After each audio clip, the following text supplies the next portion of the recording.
So now let's try a problem where we use more algebra and we take the limit to see what we come up with. And I'm going to use that same function, x squared, as the example. And this will be a little bit interesting. This will show you sort of the hairiness of doing these finite sums algebraically when you take the limit.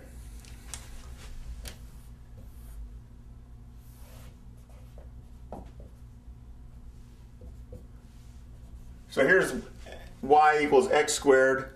And we're going to do it not from 0 to 5, we're going to do it from 0 to x. And I'm going to say I want to do it, so do the Riemann sum in n intervals from x equals 0 to x. So it's the same principle. We divide into little strips, calculate the area of each strip, and then add the thing together. So, first of all, what's the width, even though my drawing's a little bit sloppy, what's the width here of each of these intervals, each strip? Well, we're going from 0 to x, which is the distance of x, and we're dividing it into n pieces. So each one is going to have a width of x over n, right? If I have $5 bills, and I hand them out to 5 different people, each person got $1. All these intervals have the same width, x over n. And it doesn't matter, since we're ultimately going to take the limit, it doesn't matter whether we go left or right, so I'm going to go left. What's the value of this point here, this height? Now this is a little bit tricky, right? So this could be any piece here. We know it has a width of x over n, but which one is it? Well, it's one of them from x to n. We don't know which one. So we have to generalize. So each of these has a width of x over n. Now we want to write a general statement. So let's start doing this summation in a general sense. It's a little bit bizarre because we're going to x, ignore that, and we divide it into n pieces. So we don't have any like nice easy numbers to deal with. Nevertheless, we'll come out with an answer just as easily. So the first piece here is going to have a height of 0. Because we're starting from the left, it has no height, so that's 0. Now the first interval we come to is going to have a location here of x over n.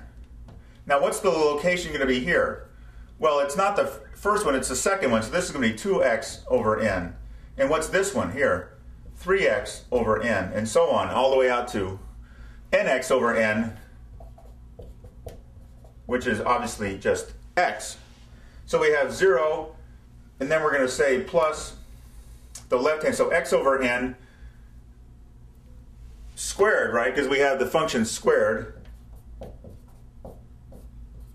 times the width, x over n. And then we have the next piece, 2x over n, times x over n, the width. Then the next piece, 3x over n. Why are all these squared? Because that's the function, x squared, right? So we're applying the function here to get the height of each of these rectangles. And then obviously we can go all the way out then to nx over n squared times x over n. Is that still legible? Yeah, I guess so. Okay, good. So now we have this whole thing. Let's try to simplify it. Well, the first thing we can do is we can factor a lot of things out here. We can factor out an x over n, right? And then we have x over n squared, 2x over n squared,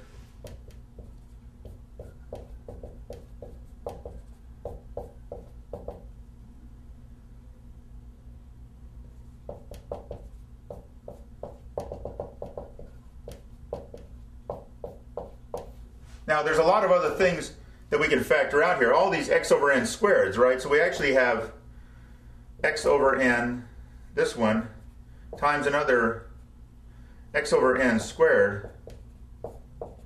And then we're just left with 1 plus 2 squared plus 3 squared plus all the way out to n squared. Okay, good. So that's our answer. So all we have to do then is calculate, based on the number n, what this sum is. Now, conveniently, there's a formula for that. I went and looked in the library, and you probably cannot read this at all, but I'll put it here.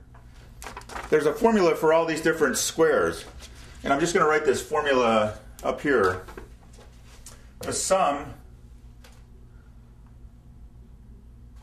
from 1 to k of k squared is given by this equation.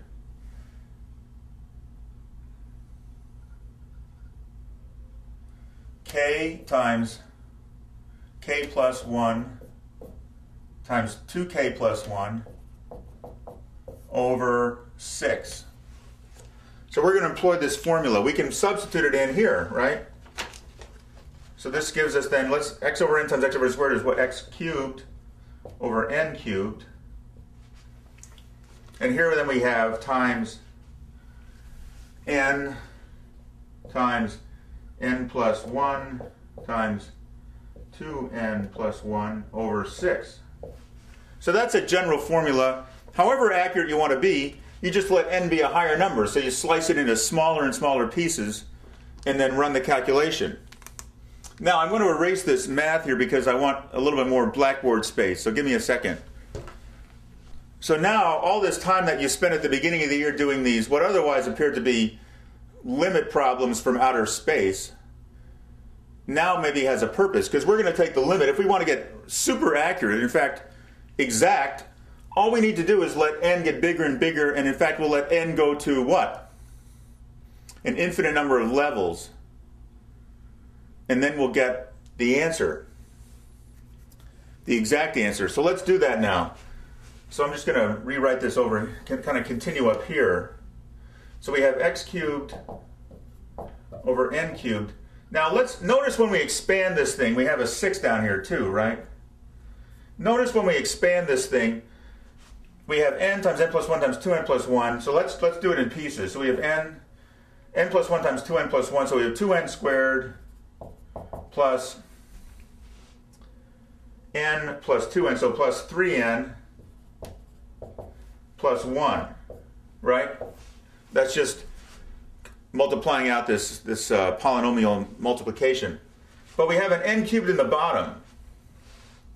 Now if we yet again go through and expand this, we get x cubed over 6. I'm just going to rearrange the terms a little bit here. Put this n cubed in the bottom. I've got 2n, n times 2n squared is going to be 2n cubed plus 3n squared plus n. Right? But now we've got all these things over the common denominator.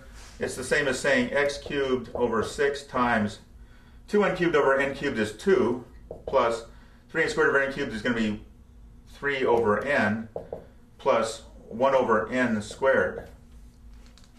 So now,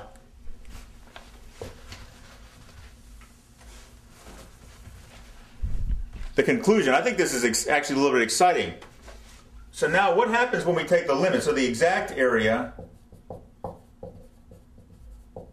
is then going to be the limit as n goes to infinity. An infinite number of slices, infinitely small slices here of this thing.